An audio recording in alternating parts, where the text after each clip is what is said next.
They're guys. They do magic. They are the Magic Guys. Ladies and gentlemen, welcome to episode 198 of the Magic Guys. Let me say it again. Welcome to The Magic Guys, episode 198. To my left, we've got Nick K. I used to be in a band. Yeah, he did. Down below, we got Doug Kahn. Nanu. Yeah, that's what I'm talking about. And I'm Josh Norbido. Welcome to the show where we talk about our lives as professional magicians and the crazy stories and stuff that happens along with it. And boy, are they crazy. So, first up, we got to recognize our friends in the chat. We do this live so that we can interact with you and bounce off your questions. And Nick, who do we have in the chat today? We have Josh Norbido. What are you doing in there, you weirdo? Oh yeah. Let me explain really quickly too. We did have, obviously, everyone saw Mr. Masato was going to be joining us. But because he is so popular, he picked up a gig for this evening in the US, which I can respect, and he's off to go make some money While we do this episode. Yeah. Let it be known, if need be, I'm prepared to talk about linking rings at length. That's a good ass point. That's a good just ass did it point. on purpose and just be like, we have Copperfield coming. Everyone better be there. And then it's like, sorry, man, Copperfield had to go do a thing. But I'm here. Yeah. We'll talk about... Put Sexy Dave on the thumbnail next week. See what Could happens. we sell a show like that where we've sold it as David Blaine and it's like, oh, he couldn't be there, but Nick K's here. Don't worry. You'll still see a banging show. I've had scenarios like that where we'll talk about that in a bit. I'm going to write down a note to touch upon that and what that experience is like, where they had a headliner, famous comedian, and then it was like, by the way, they're expecting him and no one knows he's not coming. You're the guy, so good luck. Oof. Yeah, good times. Yeah. But like we said, friends, this is a live show where all the mistakes are live, so we're not perfect, and we know that. But we are here to dispense what wisdom we have to everyone in the chat, starting off with Thomas Conger, Tim Askin, Scotty P, who has been doing some really amazing things as of late. So we're really proud of you, Scotty. We have a new face here, Sally Planikick. Right on. And my good friend Gary Davis. We also have Mike, who is not a stripper, Noah the magician official, and Chris the Tone. Thank you, friends, for being here. It's really good for you guys to be in the chat. Again, apologies for, things do change. It is a live show, but we do jazz, we make things up along the way. But fear or not, we actually have so much to talk about today. And if you guys were backstage, y'all would have been in stitches because... yeah. We're basically like discussing what of these stories can we say on air? Which one should be left? Now, let's preface that by saying that, like, we're in the middle of December, and it is ultimately what is the busiest period for performing magicians. And it's a time where everyone is having their corporate Christmas functions, their birthdays, etc. Like, it is just a busy, busy time. A lot of people delay their birthdays and things of that nature. We're in a busy year and go, we'll do it at the end of the year and things like that. So, between Josh and myself, we've done, I've done 7 only this week, which ain't too bad. But that being said, I've given away a lot of gigs as well because it's just been so crazy busy. Now, you experience things in this period. You also learn a lot of things in this period. And there was something wonderful that Josh learned backstage, which had me in stitches. Josh, tell them what we spoke about backstage. Oh God. Which story are you talking about? The one that starts with a G? The one that starts with a G and ends with Astro Pills. Oh, yeah. All right. I'm just going to say it, okay? Because maybe it'll help someone out there. Okay. So like Nick, I also had 7 gigs last week. And let me tell you, when you're on the run and you're performing, you're really not like planning out how well you're going to eat, at least for me. I'm not really planning out. I can't fit in wonderful food that's not going to make me have to use the bathroom, especially someone with Crohn's. Even though my Crohn's is under control, it still makes my stomach weaker. And so, if I was to down a sausage roll at the at the petrol station, an hour later, that's coming out. Yeah, let me say to your point, in this time of year, it's the type of thing where it's like, I need to eat crap or starve. And we're basically talking about being able to eat crap and survive. Yeah.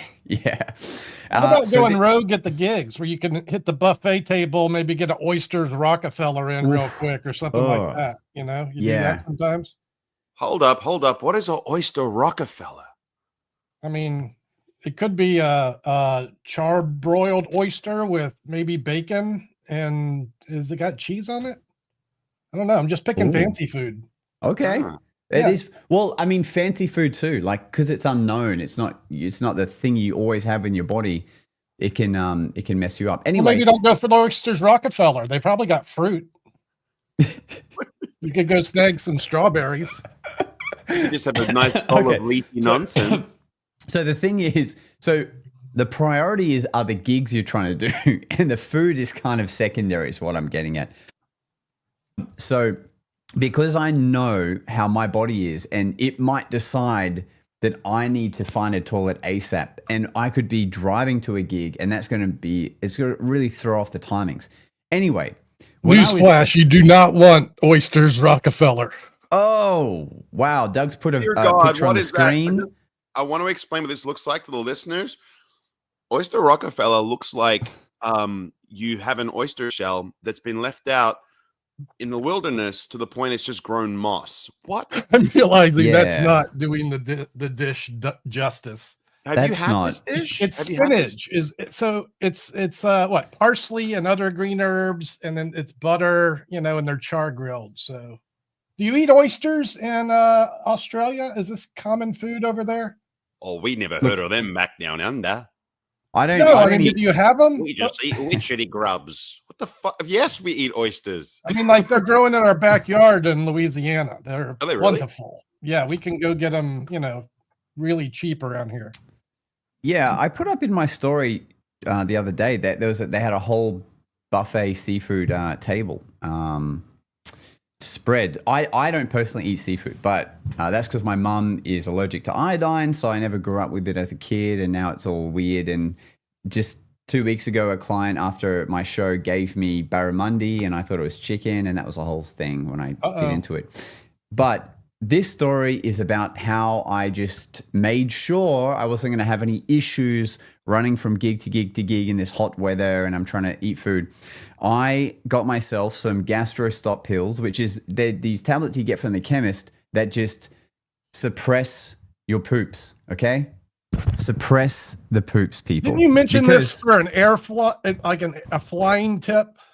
Yes. Yeah, Nick mentioned it for flying. Yeah. But what I want to suggest is if you're someone that has a delicate stomach, or because we do get nervous doing gigs, it helps me. Anyway, I just want to say I got through all 4 gigs without pooping. So I don't know if we have an applause for that. There we do. Did you upgrade your Roadcaster? Is that right? You didn't talk about this. Yeah, I did, Doug. How awesome is that? Doug, you can change your voice in real time. I noticed you were showing it off. It is, and you can also live cut out your swearing. You mother. I can't believe you said that. It's very fun. I highly recommend these. And because you can go when you're telling the story. And then Karen said, well, why don't you let me shuffle the deck? And I said to her, you're not doing that. It does enhance the storytelling. Okay, GastroStop, that's my story. Out of the many stories that we have to tell today, that was one that did help. Well, we have a comment from Scotty Painter. It says 4 gigs, no poops, ready for big boy pants. I mean, that's a feat in itself. It is wonderful to not have to poop at a gig. And if you're like me, and I know I am, I don't know about you guys, but I just kind of go into field mode. You know what I mean? When you're in field mode, it's just sphincter just says no. Yeah. And you just end up like, and you just like, all right, we're good. And then for me, like, it's either like the moment I get home or like the next morning after a sniff of coffee, it's like, hey, we're full of crap and we're going to deal with this now. kind of important. I guess the only thing I can imagine worse than this is being gassy while you're trying to perform. And I have been there sometimes. How Where does you're this like, podcast come to? Okay, let's put a bow on that. But yeah, but finish the note about it. Yeah. well, just like I couldn't imagine anything worse than just sort of like crop dusting through the audience as you're doing stuff. I always tried to hit Taco Bell before my gigs. Get a nice bean burrito in.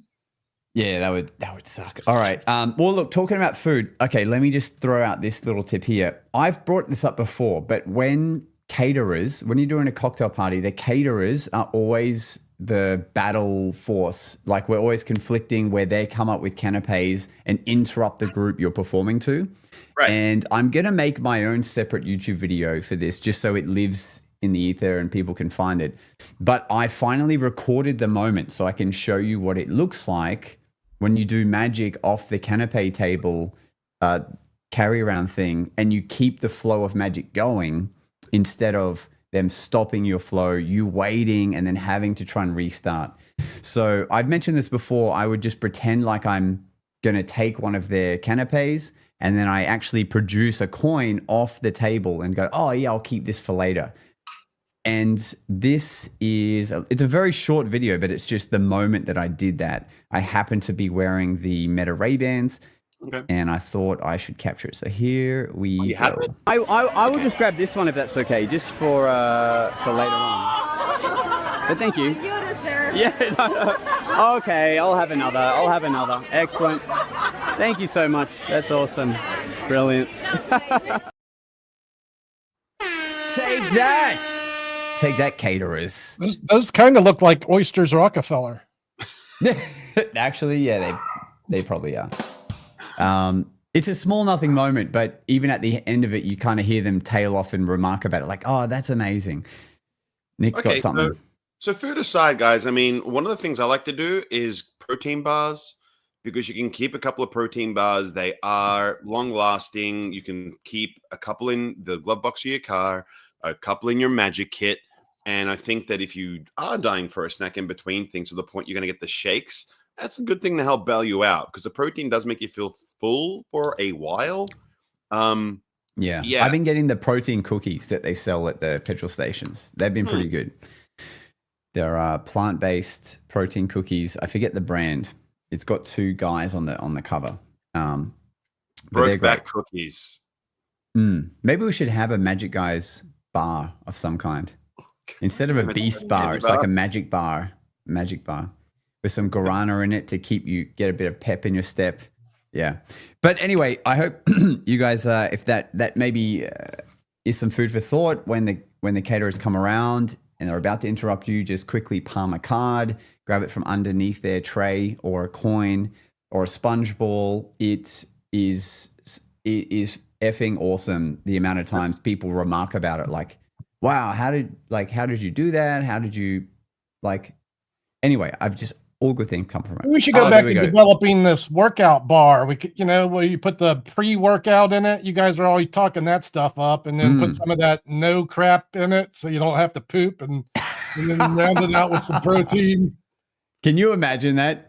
Can you put GastroStop I've got some herbs I'd like to put in it just for my own well-being. Wow. You know what?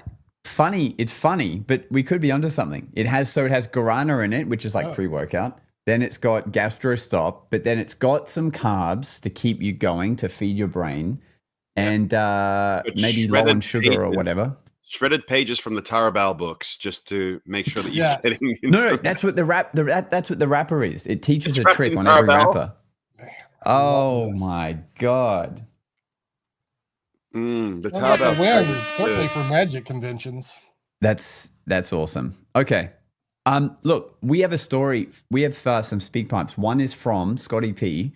It's perfect to talk about in this episode. And to set the scene, he just did a charity event gala maybe 2 weeks ago and did some roving there. And this is a story from that day. I'm going to look at Nick for the audio volume because we didn't test this, but here we go. Hey Magic guys, Scotty P again. I have a gig story. Now, this gig story goes for about 2 minutes, so it'll probably be split up over 2 speak pipes. But it starts with me approaching one of the tables, and before I could get out more than my name, a grumpy lady in her 50s, let's call her Karen, spoke for the whole table and said quite sharply, "No, I don't like magic, keep going," and pointed away from the table.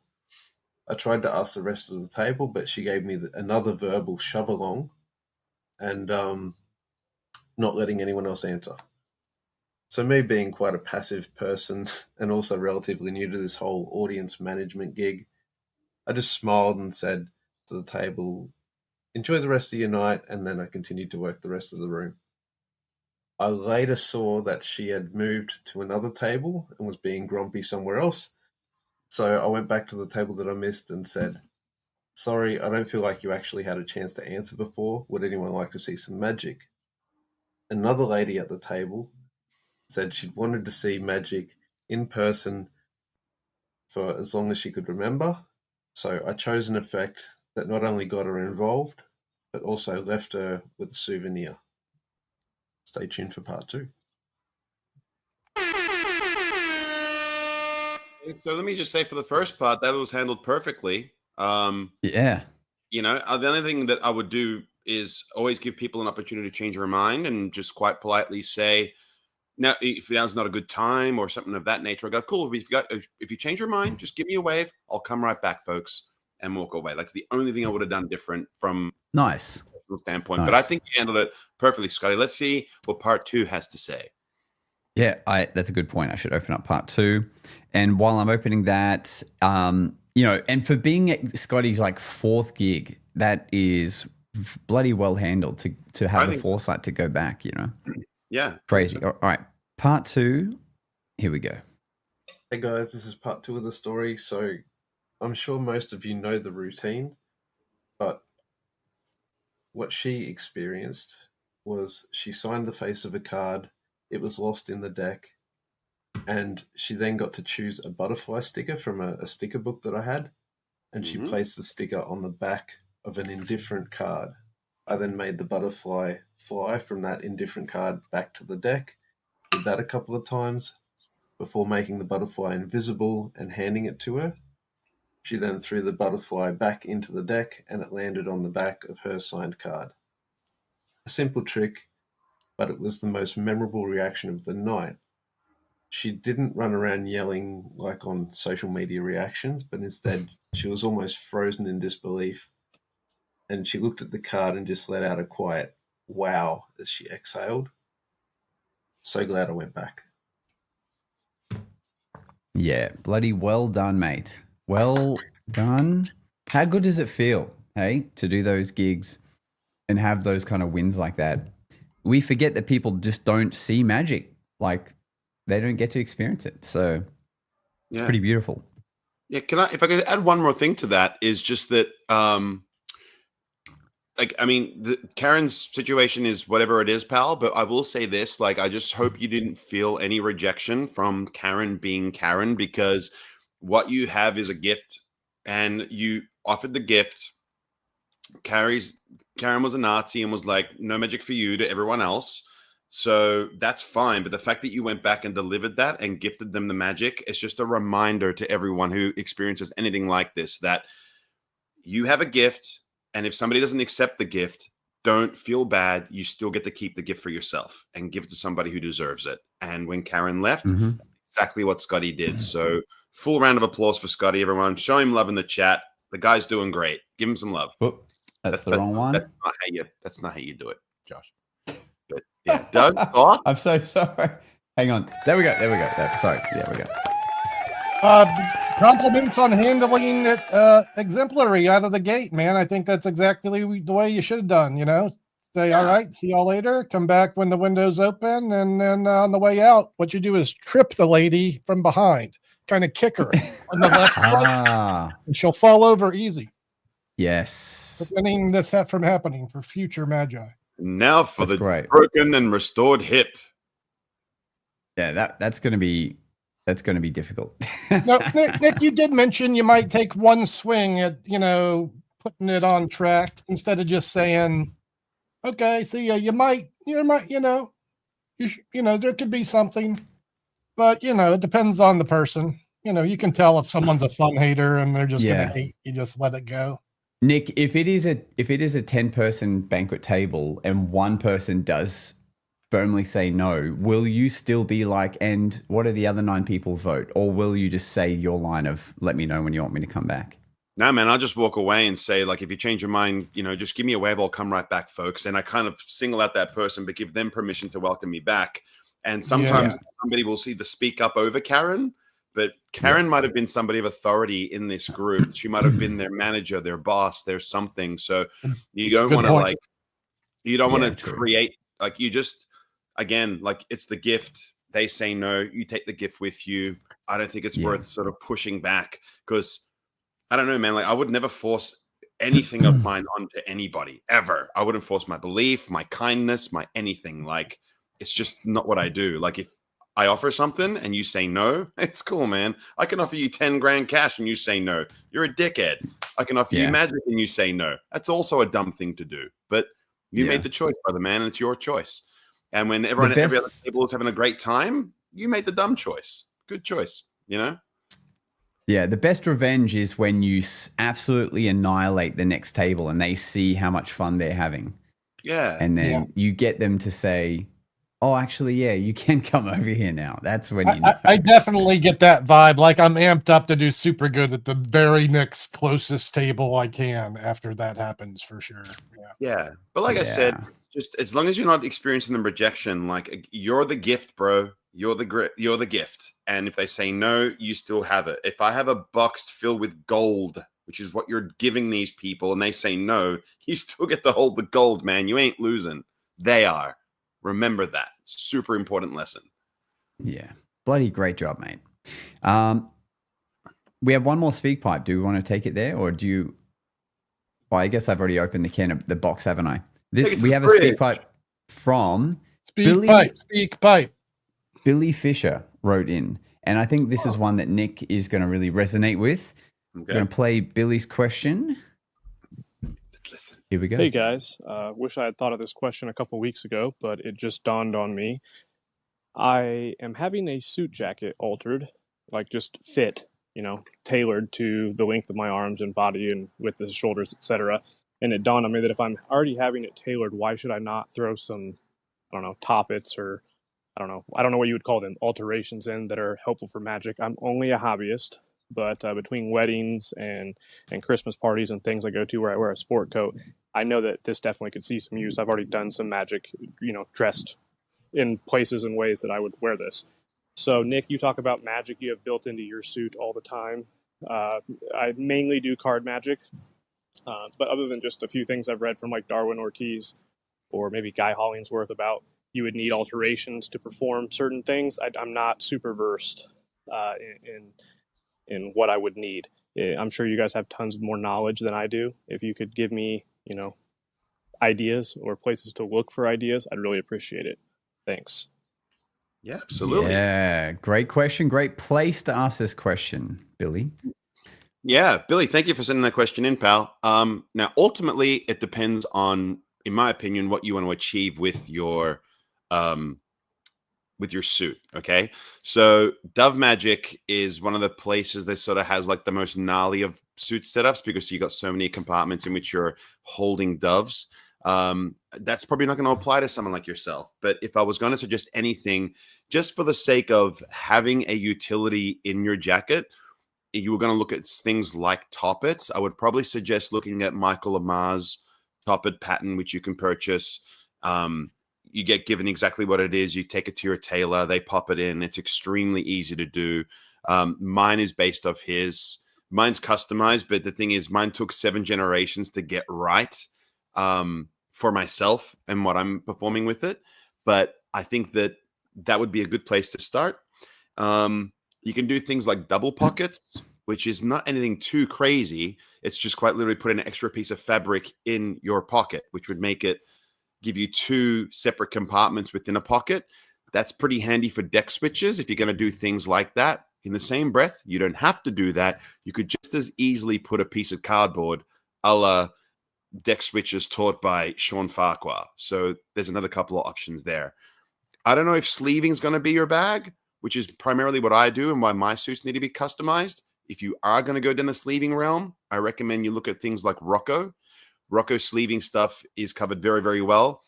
Probably the most recent one and easiest one to access would be the Penguin Magic Lecture, where he talks about how he customizes his suits, the lengths that it needs to go to. What I mean by lengths is that all of his suits go down to his first knuckle on his thumb.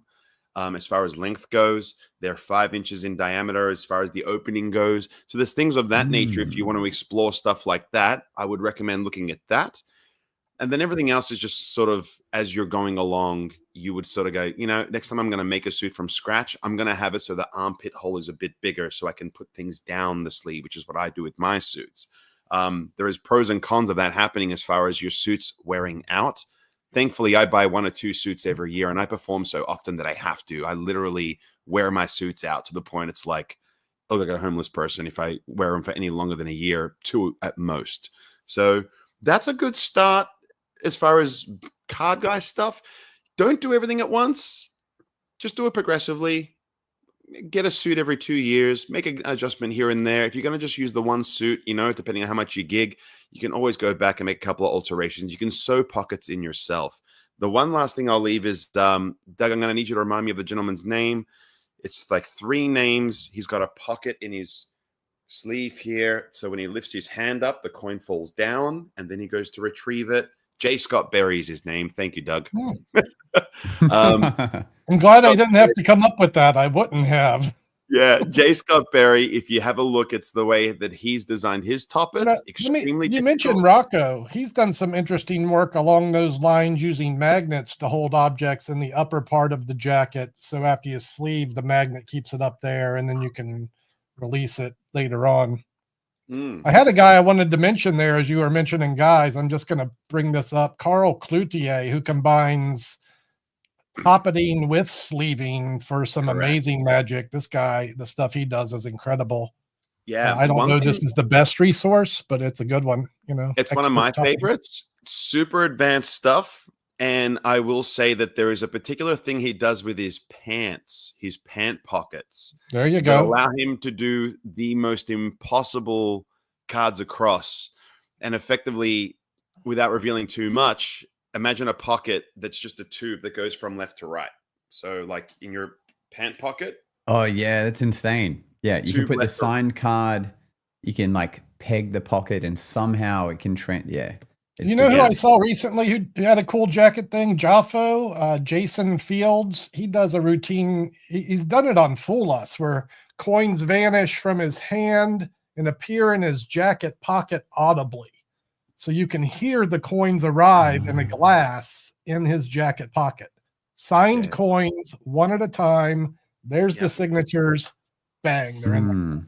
It's in Bobo's Coin Magic, and he brought it to life. It's a great piece, and the jacket is very integral to the effect. Look at Thomas trying to just work Nick up here. Do any of you do much index work with suits? Don't get Nick started. Come on. Shut the hell up, Thomas. You shut your mouth, Thomas. I will take over this podcast. But then on the complete opposite side of the world, I don't do any alterations with my suits. And that's just because of the style of magic I perform and my lack of ability to do what Nick does. So my suits are all normal. You are also too buff to get away with hiding anything in that suit. Oh, thanks. That's all we need to say about that then. I wear vests and alter my vest to accommodate different inside pockets where vests don't normally have these things. So in essence, I'll have a 5-pocketed vest where normally you'd have 2 pockets, maybe 3 at best. So question to you. Have you ever seen, I think it's called a vortex toppet. It's a toppet that's made for vests. You ever seen that, Doug? I've seen toppets that are built into the crevice of the vest. So you're ditching into the V here. Is that what it's doing? It's like, is that what it's doing in this kind of? Yeah. Oh, okay. It's also interesting. Boy, this is a great one that no one uses and really should. A belly servant. which rests here. Ah, right. And ideally goes into your pocket. So now when you bring your gut in, your hand can come back to your belly and ditch an object, into what, if you could consider half a coffee can, maybe, it would be like resting here. That same idea could be brought upward to the vest. Yeah. There was belly servant. There was something that kind of never really took off, which was Jeff Kahler's TKO gimmick, which has a kind of belly. It goes into a belly, if you will, for retrieval, which is also a very interesting thing. And that's not a suit gimmick as much as it is for your shirt. Oh yeah, right. That's a cool one. So it's very ingenious, but it's something that but you have to physically sew it into your shirt, which basically kind of makes it redundant and makes cleaning a little bit difficult, because there is a length of wire that's sort of stiffened, and it's an extremely fooling piece of magic. Yeah, it's very smart. It's very, very, very smart. I will say when you say you have to sew it in, when Nick says you have to sew it in, what you have to do is you have to remove a button off your shirt and put it onto the piece of gimmickry. That's kind of all you have to do, right? Because the rest of it just goes. It's a little more than that. If you're looking to have it. Yeah, I guess it's a tad more because. Is Josh in the Matrix? I think he's got stuck. It's a tad more than that. Maybe I didn't watch it. Yeah, but I guess I bring it up in a sense that it's not transferable from shirt to shirt. That's all. This is sort of what I'm alluding to. Yeah, there's some metal involved, right? Yeah. Yeah, some wires. Yeah, there is. But look, I mean, those are some tips. By all means, we have a Discord. You're welcome to message us. We have socials. You can scope myself out at Nick K Magic on Instagram. Drop us a line and show us what you've done, and I'm happy to show you bits of my suit if it makes you happy. Yeah, I'm learning minimalism, so now people can send me messages telepathetically. So I'm working that into my Ovra. Excellent. Am I unbroken now? By the way, I saw back. the chat He's say that I had Matrix. a stroke, and okay, great. What I was going to end with saying is I much prefer Jeff Kahler's version 1 of the TKO, any card to any spectator's wallet. That can go straight into a shirt. It can come out again, and it's such a great way to hold out a card or a bunch of cards, or even your business card. I love the idea of having your business cards in it, so seemingly when someone asks for a card, you can just rest your hands, come out and produce a card, give to them. It's good stuff. All right, look, let's go back to gigs, because we just had a flurry of them, and you can slip up, and clients can slip up as well when so much is being organized. And Nick, you had a phone call from a client thinking that you weren't where you were supposed to be, right? Yeah. Now, dude, I felt deeply bad about this, because there's 3 things that I pride myself on as a performer: is to be easy to work with, be talented, and be on time. And so when I received this phone call on Friday, I was on my way to do a pretty large scale gig at Marvel Stadium. And I received this phone call from a woman who's like, "Hey, are you here yet?" And I was just like, "Oh, no, I'm on my way. I have a 6 o'clock arrival for a 6:30 start." And she's like, no, you're starting at 5:30. And I'm like, "Oh, but no, I don't think I'm on my way to Marvel as we speak." And then she's like, no, not Marvel. You're Maribyrnong State. And I was like, "That's tomorrow." I was like, "It's happening right now." And I was like, "Give me a moment." And so I pull up the contract, which I always keep everything on my calendar, along with a physical, like a PDF copy of the contract and so forth, that I send to the client and everything. And I was like, I'm terribly sorry, but the information I have here is for tomorrow. I got the email string from Kayla. I've got this. I've got blah. I show this. She goes, "Give me a second." And she kind of came at me with a bit of aggression, because obviously I was supposed to be at her event. She checks the contract. She gets back to me and says, "Yep, our bad. Don't worry about it. Thanks." And I was just like, "Oh," and I just wanted to hang up on me. And I was just like, wait, that's okay. Just contact me on Monday. Shoot me your email or text it back to this number. We'll mediate a refund for a portion of the booking. Just, we'll definitely get you sorted, Now, I felt bad about it, obviously, because they paid a privilege for me. And mind you, this gig was an hour out of town. which was, to my knowledge, was supposed to be doing the next day. So is this a talent agent that booked it or client direct? No, this was a client direct. Yeah. So and just to be very clear, as far as my processes go, booking confirmation is sent with the terms of my performance are on the invoice. They're physically on the invoice. In my Zero, I created a product called Terms, and the terms are all the details of your event, which is the contact person, my arrival time, my starting time, my finishing time. Like all that information is present on the invoice. So if ever we need to check anything, it's there clear as day, right? It's basically a product at a zero cost, but it's there for that reason. And I also contact people. Go on. These things end up on a calendar. Can you talk about your process to put all of this in an accessible calendar? And I think that'd be good advice. Absolutely. So every time I get an inquiry, I try to gather as much information about it as possible. And what I do is I enter it into my calendar. My calendar being either like your Google Calendar or, in my case, my Apple Calendar, which also syncs with my Google Calendar. I will make footnotes of everything I talked about, gathering as much information as possible. So, for example, hey, I got a gig here. Great. Is this a residential or a venue? Oh, it's a venue. Oh, great. So then I can get the address of that venue instead of just saying like, oh, it's a gig in Sydney. I'm like, Sydney's a big place, man. You know, like I need to know where in Sydney. Is it an hour out of Sydney? Is it like, you know what I mean? So how many people are you expecting? Is there any audio visual stuff? Is there lighting? We want you to do a show. Great. Can you put me in touch with the AV tech so I can just mediate what stuff they have that I could be utilizing for your show to give you the best value? So I make all these notes. And then effectively, once it's all locked in, I put the terms of the contract cut and pasted directly into my calendar. And what that also allows me to do once the gig's been confirmed. The reason I do it like this is that if you're getting inquiries, especially this time of year, where I can receive multiple inquiries for clashing times, the idea is that you talk to somebody, you quote them, you go, no worries, I'll put a light pencil in my calendar in the meantime. If anything clashes, I'll reach out to you. So when someone goes, hey, are you available at this time? You explain to them, you are one of 3 inquiries for this time bracket. And it's also a means of them saying like, I'm not disinterested in giving you any discounts. You're one of 3 people who want my time right now. If you want me, you can lock it in right now, you know, or you've got to say, I just need to confirm with the person who tried to book me first, who's dragging their feet, you know, or not answering your calls or whatever it might be.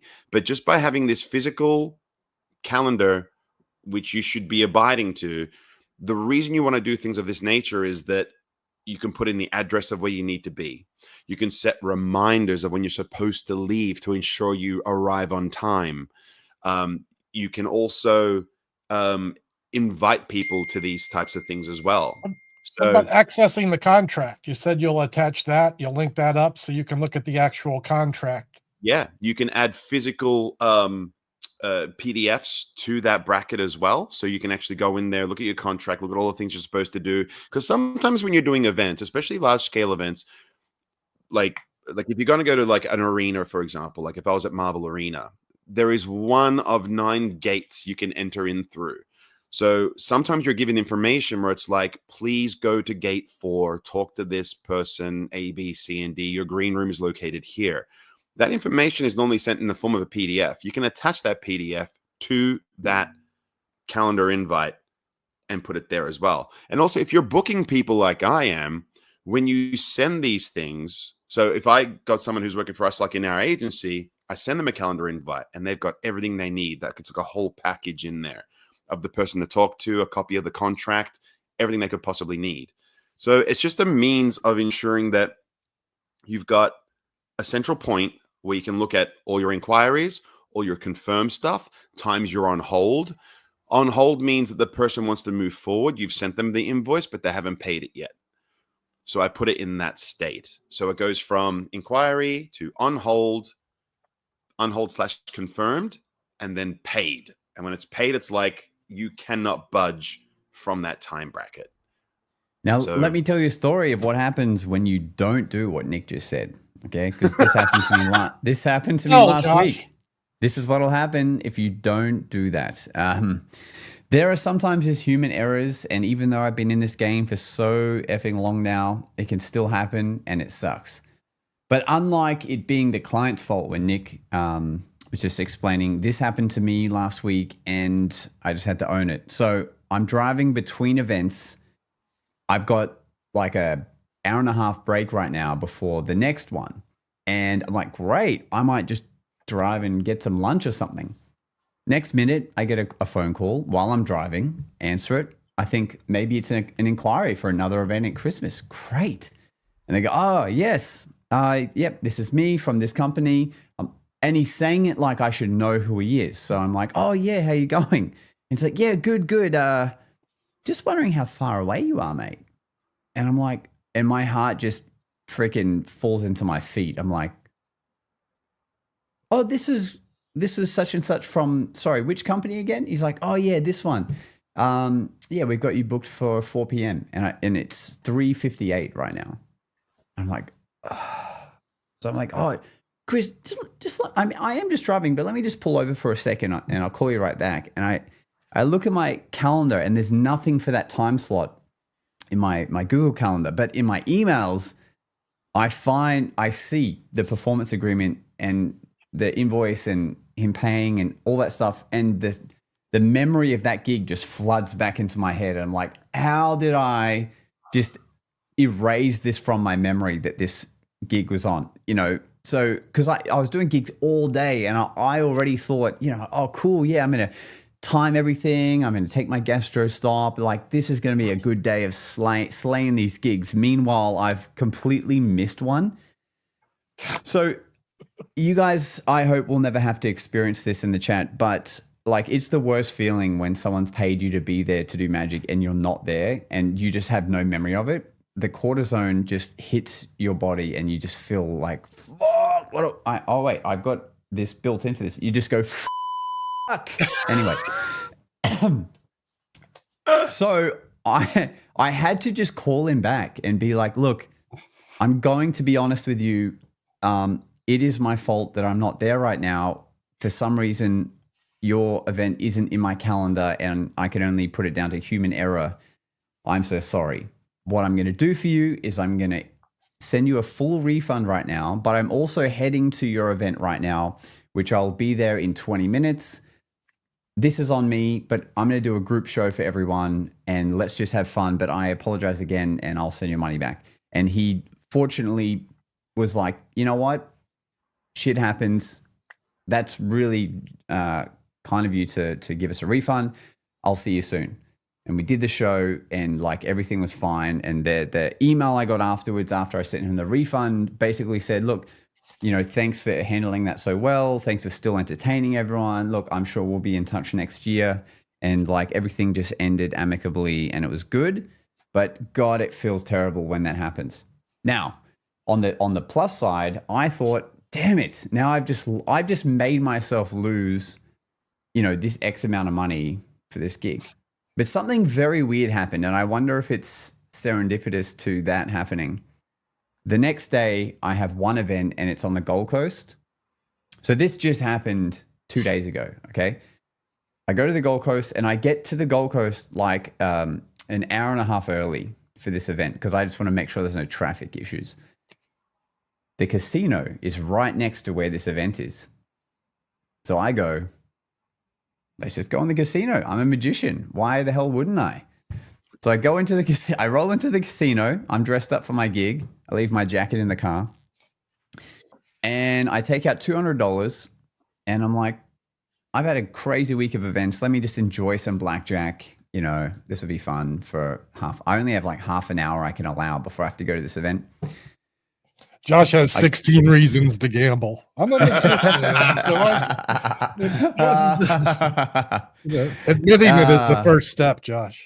But whatever. Yeah. What's your story? Well, look, I guess there's two versions of the story, but the good part of it is I only had half an hour. So in the last two bets that I have, guns a-blazing. So I've basically worked my way up to winning $200, right? So I've kept my $200 and I'm up $200. You're playing blackjack? Blackjack, yeah. I'm playing $50 hands because I don't have baby, time let's to go. mess around. So for everyone listening, so the $200 I took in, I've put back in my pocket now, and I'm playing with house money, Smart. which is funny. You care less about it because you didn't come in with it. Yeah. So I'm like, I have to leave now, but I'm just gonna bet this whole $200 on one hand because why not? You know, and it wins, and I now have $400 of profit. And the lady looks at me, the dealer is like, wow, you know, you won. I'm like, great. And I go to take it and I'm like, I got time for one more of this. And I put the $400 I just won back onto one hand. And I do the egotistical thing where you stack it all up in one tower. And she looks at me and she's like, that's your money, you know. I'm like, yeah, but it's not really. I didn't come in with it. And she's like, no, but it is your money. Like, you can leave with that right now. And I'm like, why would you tell me not to bet? What kind of pit boss is that? Yeah, and it occurs to me, like, this table has been pretty hot, like, almost this whole time I've been here. So maybe that's why. So anyway, so now everyone's watching me with this $400 stack. I mean, in the scheme of things, that's not a lot of money to, you know, most gamblers. But for me, I'm like, this is crazy.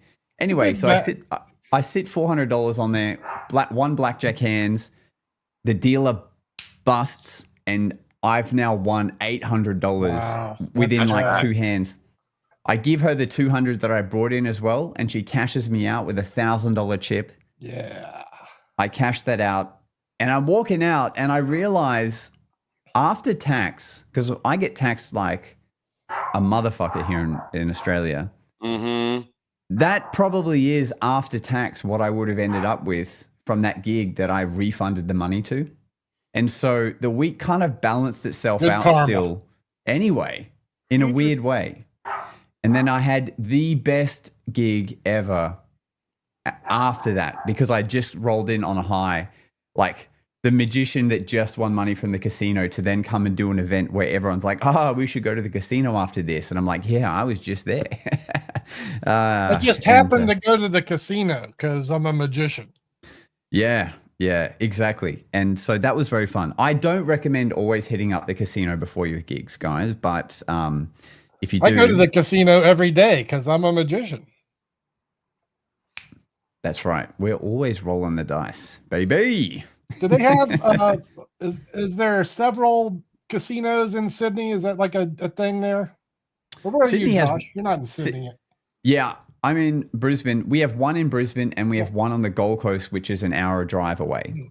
So they're both stars. Jupiter's? It used to be Jupiter's. Yeah. Okay, now it's a star. Anymore. Yeah. So it's known as the Star now. Yeah. Like the one in Sydney and now the one in Brisbane as well. Absolutely. So yeah, that was just a cool story. Won it at the casino. And that was dope. And it felt great and it was good. And that's all good. It's a good time. Well, let me ask you a question actually, Josh, because you told me you did like 4 gigs in a single day, which is pretty phenomenal. I wanted to ask you, do you do any costume change in between that? Meaning, do you put on a fresh shirt? Or do you just go like same shirt, stanky, because I sweated my ass off from gig to gig? Like, I'm just curious if you do any of that, or if you just stay fresh. It's hot where you are. It's why I ask. Yeah.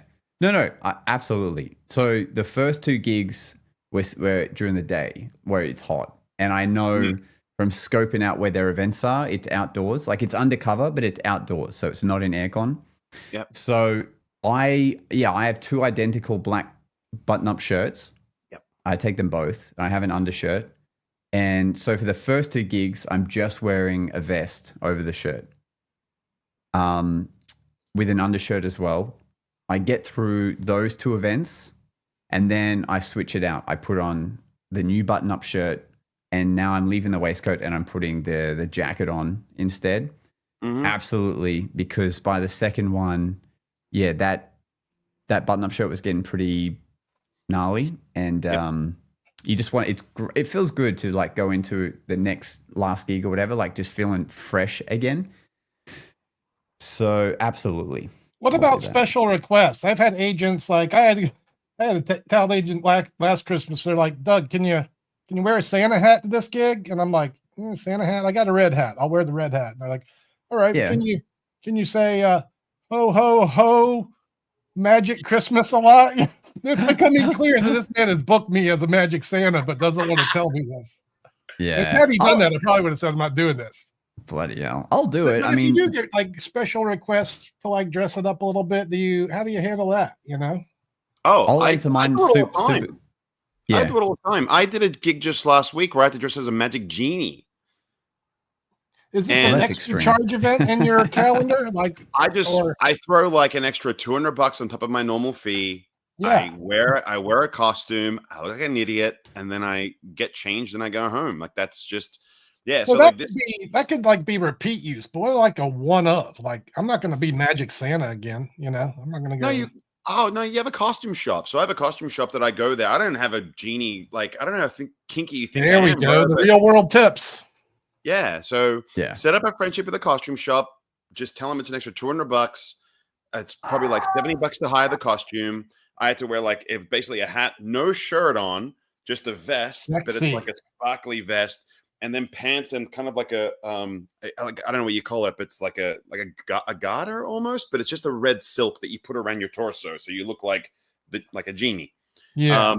Yeah, and so like I had to wear that. I think it was for like 2 hours that I had to wear that, and it sucks because it's like I'm still charging my full rate, but I got no pockets whatsoever. Yeah. So I'm just roving with nothing but 3 coins, which I think actually no, 1 coin. I had 1 coin which I had stuck at my wristwatch, and 1 pack of cards, and that was all I did. I roved with it, you know. And I had this room, 230 people at this gig, and I was just like, that's all I can do.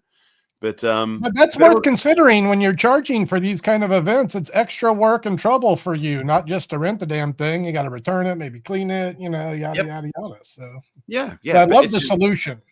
Yeah, so just say like either extra $150 to $200, hire the costume, and then you got to go do it, you know. But it's like, and the thing is, you can't like, you got to get changed at the gig. Sometimes like, we want you to dress up, but there's no dressing room or there's no green room. You're like, hey, you want me to rock up looking like a Muppet? And I've had to do gigs like that, you know. Or dress up like a spaceman and walk in the street painted in silver and just been like far out, you know, like.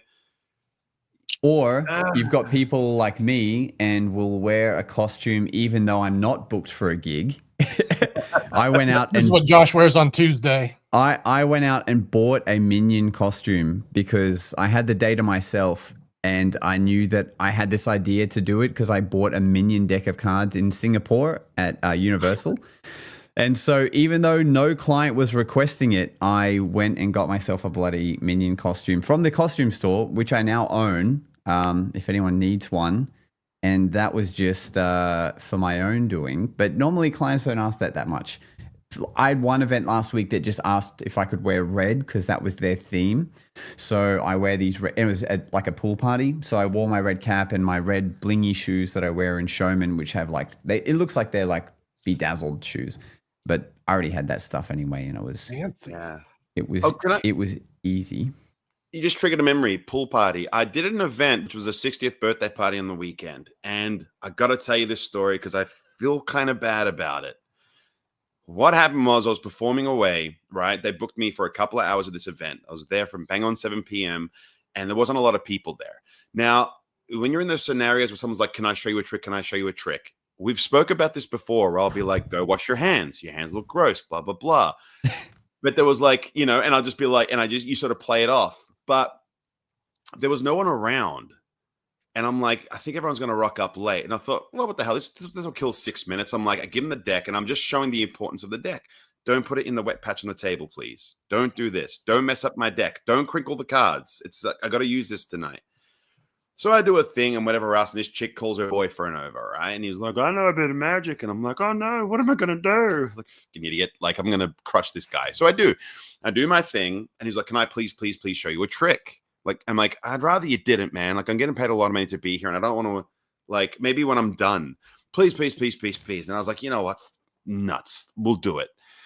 And so I see him do this trick. And then he gets the spectator, Angus, next to me. And he goes, do this. And just for those out there, it's when you hold your 2 fingers out, bend them in like triggers, because what is he going to do? He's going to do the trick that should never be done, where he's going to slap the cards out of the guy's hand. And I said, don't do it. Don't. And I held out my hand like, don't do it. Don't hit him. Don't hit the deck. Don't do that. Don't. And he just ignored me and then hit me and cards went over the floor. And I was like, damn it, man. The cards are all over the floor. Guy turns the thing over. Everyone's like, did he just hit? I'm not using names. Did he just hit blah? And it's just like, yeah. And I just went, I can't use those now, man. No, I'll pick them up. And I'm like, nah, you keep him, dude. Here's the box. You keep the deck. I'll go grab a fresh deck. I didn't make it a thing. I want to be very clear about that. So I go back and I'm performing to another group. And he comes over after he's picked up all the cards. You know, I just went to my case, grabbed I was performing with a red deck, went and grabbed the blue deck, went back. And he comes over and he's like, I'm sorry, man, you can keep the deck. And I'm just like, no, I can't use stuff that's been on the floor, brother. Like, you know? And I'm like, no disrespect to the floor. Like, it's a beautiful house and I'm sure it's clean. It's just that I don't want people to be touching things that have been on the floor. Like, I'm classier than that. And I shoot cards in the air. I catch them in my mouth. I do all these things. I don't want to. No, like, you keep it. I don't want it. I don't want it. No, you have to have it. I'm like, dude. What is happening? I was this close to like, off away from me right now. And the guy who booked me was the son of the birthday boy. Was like, I'll take him. Thank you, fella. He took them. And then he pulled me aside afterwards. He goes, I just told him, just leave magic to the magicians. All right, fella? Now, I don't know the status of this guy. I don't know what his deal was. I think he was just a +1 that nobody particularly liked because they were just like, we didn't even like him. He's from Brisbane. And so that made me laugh. Oh, yeah. What a douche then. But the reason I felt bad was as I was walking about the party, I saw him afterwards and he looked like he'd been physically crying. His eyes were just like a mess. And I was like, oh no, that's not the customer experience I wanted. And so I spoke to the guy who'd booked me and I'm like, man, I hand to God, I did not make this a big deal. I just said, sorry, man, I can't use stuff that's been on the floor. You keep it. I'm going to get a fresh deck. I did not make it a thing. It's a $2 deck of cards as far as like there's no need to be so precious about it, you know? And he was like, don't worry about it. Like, that guy's been doing my head in all night was the energy he put out. But I just couldn't fathom. I actually spoke to my mentor about it. You know what I mean? And it's just like, I think it's just what happens when somebody does a little bit of magic and maybe used it to get a girl in the past and then they meet a real magician and then you kind of like show him what a real magician is. And I think in that moment, he had almost like an identity crisis and just fell apart. Like that I wasn't acknowledging him as something. Like it was a weird experience. And I want to know, put it out to you two professionals, like, did I do anything wrong? Was I a dick? I don't think I was. I certainly didn't intend to be. You want to make a grown man cry. This guy was like in his probably mid-20s, possibly even 30. Like, he's a grown-ass man. I wonder, I think we've talked about this before, but I forget. Like, I've never ever done this, but I don't hate the idea of having a crappy second deck on me that is for spectators when they ask you to do a trick. Right. I wonder if that would stop us having to, get a deck destroyed every now and then, or worry about the trick. They're going to sit all 20 cards on the table. Deck back. When he was insisting that you take it back, like, I don't want it, you could have been like, all right, man, all right. And then maybe that would have not made him cry. I don't know. Yeah, maybe it's what I should have done. But I was like mid-performance for another group on the other side of the property, on the other side of the house. And then he come in like drunk and emotional. Well, see, that's the thing. He's trying to like make it better and you're making it worse. Because he's like, hey, man, I'm sorry. Here you go. And you're like, fuck off. Yeah. I'm just in the middle of something, bro. Like, read the room, you dick. Like, have some social graces that you're just got like an education, and then he cried. I was with like two geriatrics. It was a 60th birthday party. I was with old people. Like, go away, you drunk young person. Like, yeah. But it was a grown ass man. So I guess maybe I should have just gone, thanks, brother. I appreciate that, and paid it off. But Yeah. Or in hindsight, you could have gone, all right, let me really show you how you can do a trick. Take that deck, shuffle it. Like, you could have gone into a thing where you know what the top card is or whatever. And now you do do as I do or something. Could be fun. Yeah. Scotty P sent in one more speak pipe, but I'll summarize it because he let me know he sent it in, and just so he can squeeze it in before we end today. Yeah, Scotty, thank you for sending this. I listened to it before the pod. Basically, what Scotty also said he has started doing, which is great for this tips episode, is if it's a banquet table event where you've got, 10 to even 20 different tables, every table has a number on it. And that's so that the guests know which table they have to go to sit at, and also so that catering knows which tables to deliver food to.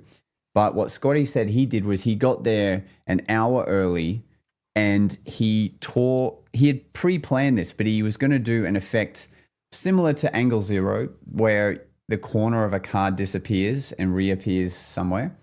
And he would get the numbered card and associate that with the actual numbered table so he could remember which piece of a card was on which table.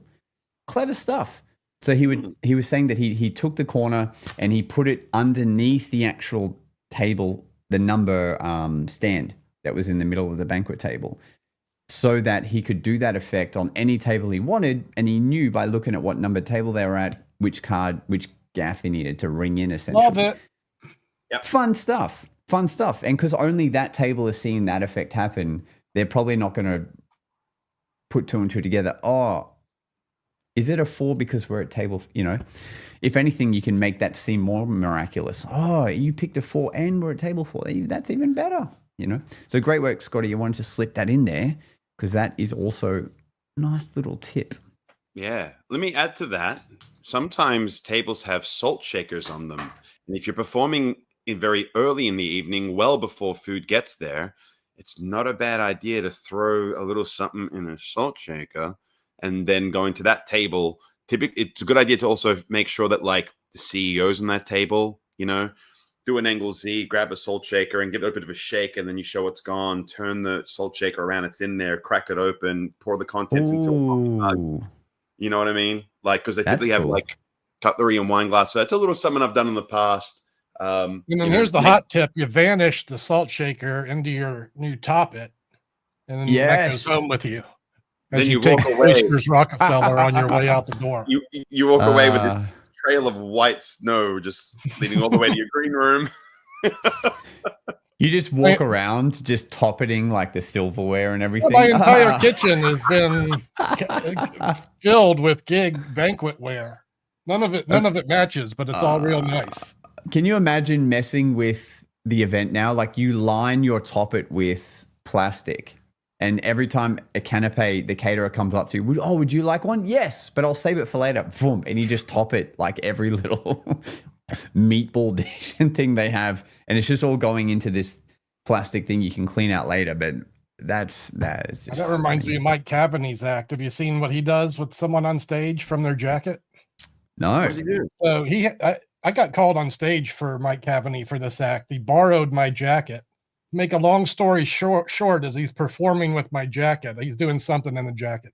He's like, "What's this?" And he pulls a fork out of my jacket. He says, "Helping yourself to some of the tableware, huh?" And he goes, "Oh, hold on a second." And there's a spoon and a knife. And then he starts dumping copious amounts of silverware onto the stage. A drink bucket hits the ground. And then he goes, "Wow. And hey, who ordered the chicken?" And it's a chicken. Oh my! A live chicken. So this is Mike Cavaney's closer, which I got to experience at the Singer Theater from the stage.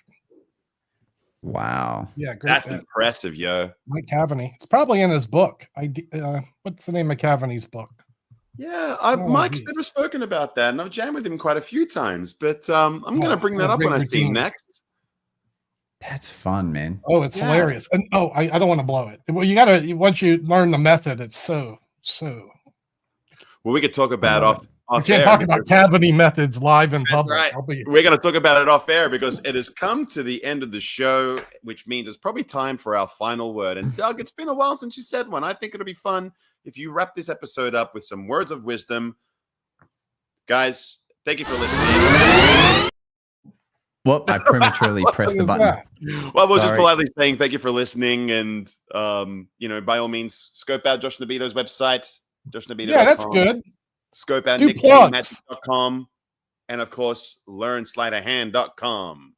Holiday sale, winter wonder, .org. 20% off. Come learn some magic. All right, the final word coming from Doug. Here we go.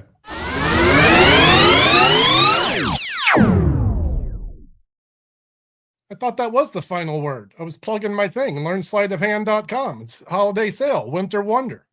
Go save some money and learn some tricks. You don't have to spend money. I got free stuff. Come find me. lsoh.org. It's easy. That's it. It's a plug. Get me off of here. Thanks for listening. It's time for us to disappear now. But we'll see you again on the next episode of The Magic Guys.